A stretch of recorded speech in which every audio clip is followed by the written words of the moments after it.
Good day mga ka-travelers and welcome back na naman dito sa ating YouTube channel. Guys, paki-subscribe ng ating channel at paki-click naman ng notification bell. Click nyo po yung all para updated kayo sa ating mga vlog. Sa video ito mga ka-travelers, gamitin natin itong chariot 175cc ng Rusi para makaakyat tayo dito sa napakatarik na daan na yan. So gagamitin natin ang tinatawag niya na high-low gear o yung low gear niya gagamitin natin. So ito yung daan dito, talagang napakatarik. Ayan, kung makikita ninyo ay talagang akyatin. At ito may mga portion na talagang maputik. At ito hindi naman kailangan gamitan ng low gear itong mga maputik na ito, no? Gawa ng may tubig naman. So kayang-kaya yan. Ayun lang talaga yung mataas na yon, yun ang kailangan gamitan ng tinatawag na low gear. Yung low gear ito yung ito yung ginagamit pagka kargado yung ating trike. So ito yun, binababa ito pagdating ng pagka hindi makaahon at talaga napakatarik. Yan po ang ibababa natin mamaya, no? So pagka loaded, ibababa po yan. Pagka talagang nabalaho ka, ibababa rin po yung low gear. Ngayon, paano ba magbababa ng low gear mga ka-travelers, no? So ibababa natin si low gear. So ang proseso, una, pagka binababa natin yan, make sure na naka-neutral para hindi nakakagat yung gear natin. So lagay natin sa neutral itong ating gear, no? So pag naka-neutral na yan, tsaka natin ibababa si low gear. At syempre, mag-isip tayo ng mas advance. Huwag po tayo magbababa ng low gear pag nandun na tayo sa matarik. So dito pa lang, sa ibaba pa lang dito na portion, ay ibaba natin yung low gear para hindi tayo alanganin. Kasi pag doon tayo magbaba ng low gear sa taas, baka umangat yung ulo natin at baka bumarentong. So mas maigi na dito pa lang ilo-low gear muna para tuloy-tuloy na yung pag-akyat ng trike. At ayun, at sabi ng ating mga ka-traveler dun sa ating YouTube channel, tanong niya kung pwede ba ibababa yung low gear, then kung pwede daw ilagay sa ibang gear. So syempre mga ka-travelers, pwede po yun ilagay sa ibang gear pagka nakababa yung low gear, no? Gawa ng medyo maugong yung makina, gawa ng syempre naglo-low gear, malakas yung hatak ng makina, so need mo ilipat ang ibang gear para mabawasan yung vibration. Ayan, so ayan, para malaman talaga ninyo, ayan, i-try natin mismo para dun sa ating mga subscribers na nag-request nitong vlog na to mga ka-travelers, no?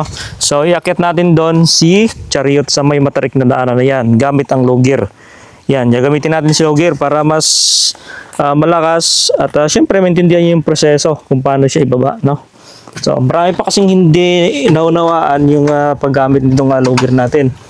Okay, so kunyari nandito tayo sa baba at gamitin natin si low gear. So dapat naka-neutral pa lang, baba na natin si low gear. Yan. Baba natin to and start natin. Pwede rin naman kahit naka-under na, basta hinto lang kayo, then ibaba nyo si low gear. Huwag nyo ibababa doon sa may matarik na yun kasi masisira yung gear nyo, matutulog siya, magraragat-agatrat. So okay, eto naka-low gear na tayo. Yan. Pag naka-low gear na tayo, siyempre malakas yung vibration yan, gawa ng nag-a-adjust yung engine. Ayan, lagyan natin si second gear. Kasi second gear kayang-kaya yan mga ka-travelers, no? Yan. Lagyan natin sa third gear. So ayan, may motor, punahin natin yung motor.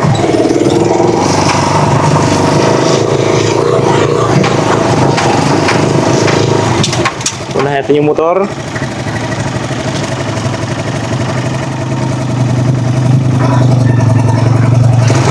Una ka lang.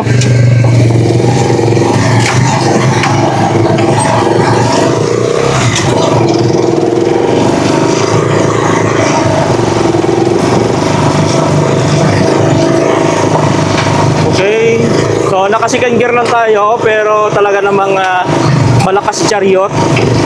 Kayang-kaya ng second gear yan, gawa ng nakababa naman yung ating low gear. Yan, basic na basic yan mga ka-travelers. You know? So kahit hindi na tayo magbaba ng first gear yan, kayang-kaya po ng chariot yan. Oo, di ba? Kayang-kaya. Second gear lang yan, kayang-kaya yan mga travelers.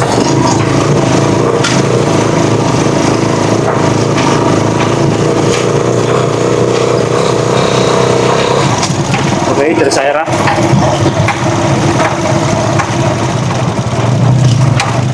Okay, mamaya balik ibabalik natin sa lugir.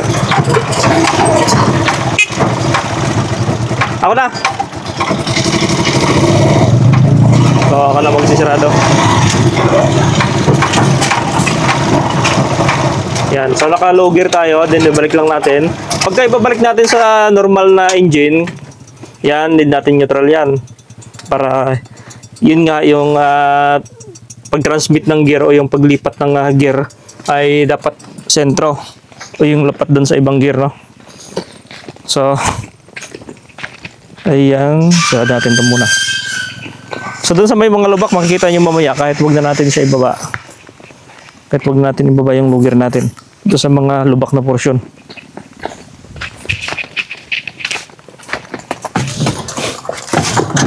Okay.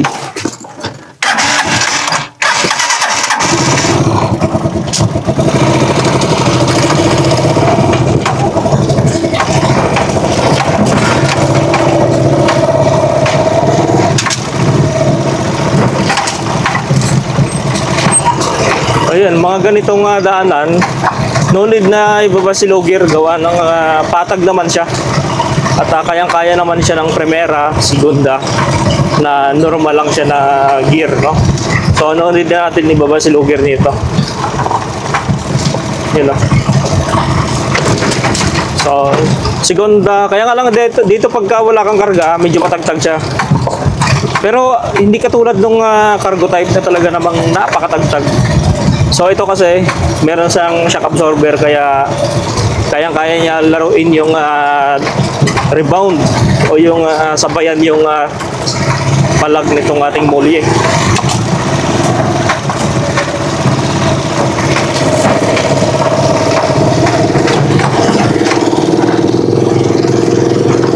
Yun, no? Kayang-kaya. Segunda lang dito, kayang-kaya na.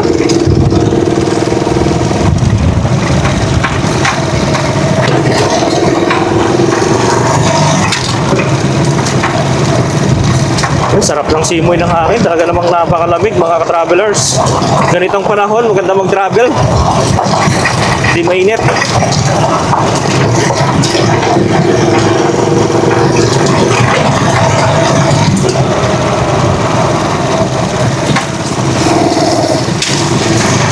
Yan, ito mga maputik na porsyon. Doon mamaya sa medyo malubak, hindi na natin kailangan na mag-logger. Depende pa rin mga ka-travelers, no? Depende pa rin kung mag-logger pa tayo doon. Pero sa tingin ko hindi na tayo mag-logger doon.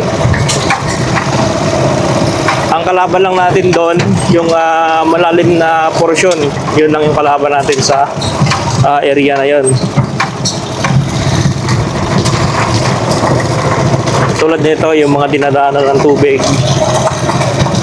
Yan, malalim to eh.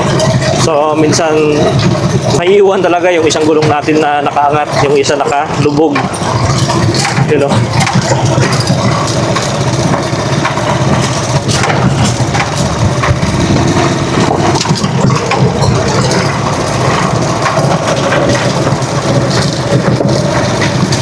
So, mga ka-travelers, sa mga may lugar na ganito, no need na ibaba yung lugir nyo.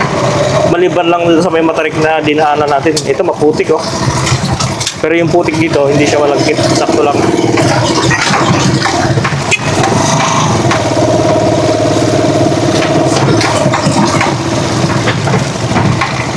Okay.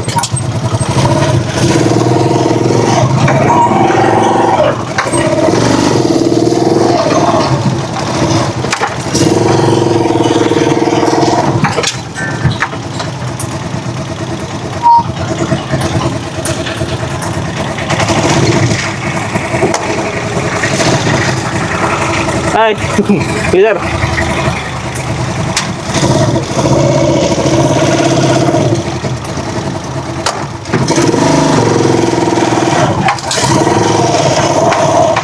So, yun. Sirado muna natin gawa ng merong baka dito. So, tayo na lang magsirado, guys.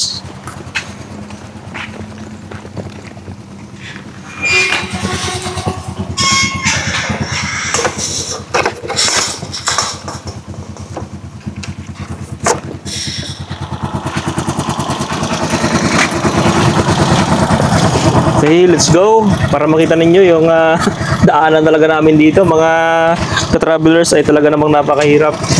Napakaputik. Pagka papasok ka dito, kailangan mo talagang linisan niya agad ang trike mo kasi ang lupa dito acidic. Alam nyo yung lupang ganito, mapula, mga ka-travelers, kailangan mo talaga linisan yung trike niyan. Hindi pwedeng pabayaan, gawa ng acidic yung lupa. Pagka acidic yung lupa, mabilis kalawangin yung pangilalim ng trike, no? Hindi lang pangilalim, talagang yung mga bakal-bakal dyan na kung saan natatalsikan ng lupa. Kailangan po yun linisan, tanggalin yung mga putik.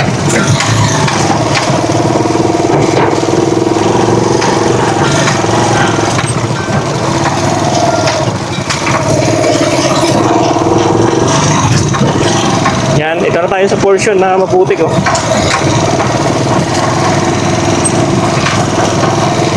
Yan, dito. Pero dito, no need natin dito mag-low gear. Maliban lang talaga kung mabalahaw tayo. Kasi itong trike natin, pag nabalahaw, pag nasa normal lang siya na gear, ay hindi siya gaano makakakyat o makakaahon. Unlike pag nilow gear mo, talagang napakalakas mga ka-travelers. Yun na. Uy! Ito malalim. So, hindi tayo dadaan dyan sa malalim na area nitong daanan. Dito kasi mga truck talaga dumadaan dito na alam niyo yung kinakargahan ng mais, palay, yan. Kaya mapapansin nyo, maraming malalim na portion.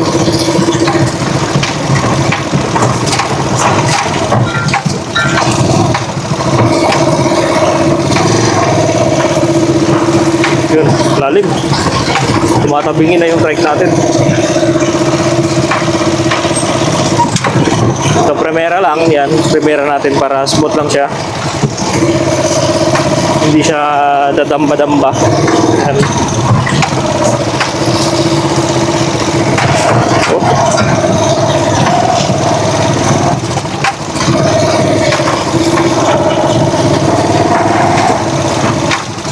Ito, malalim yan dito mga travelers. Yan, pero kaya yan.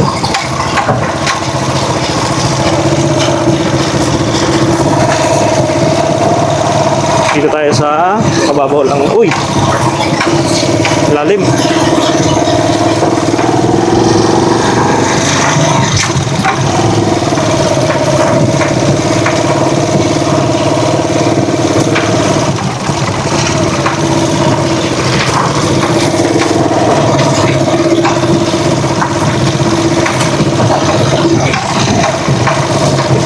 Yan. Medyo mahaba pa, siguro mga 3 kilometers itong lubak na dinadaanan natin. So mamaya paglabas natin dito, sementado na yan dyan. Hindi na yan siya maputik.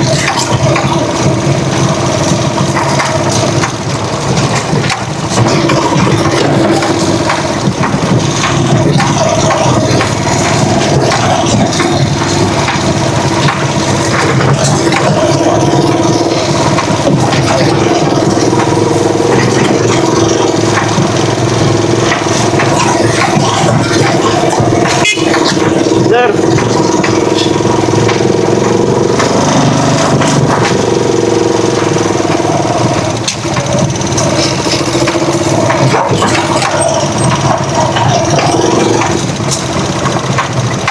Okay.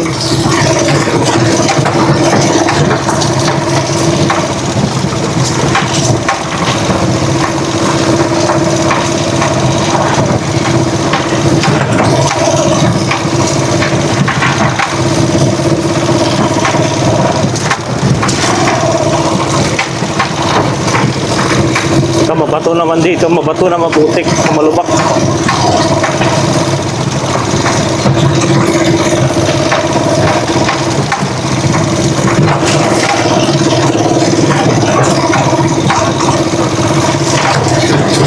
Uy, grabe. Ito, napakalalim ng lubak.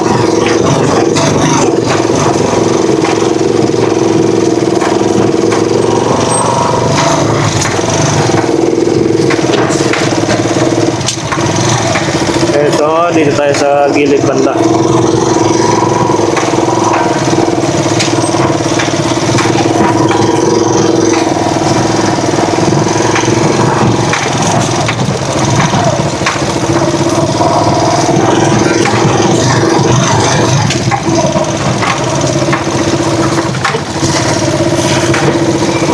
Okay, mga ka-travelers, nandito na tayo sa Samentado. Yan. So, nakalabas na rin tayo sa wakas dun sa may Maputik. Okay. So hanggang dito na lang yung ating vlog. Maraming salamat sa panonood ninyo ng ating vlog, mga ka-travelers, no?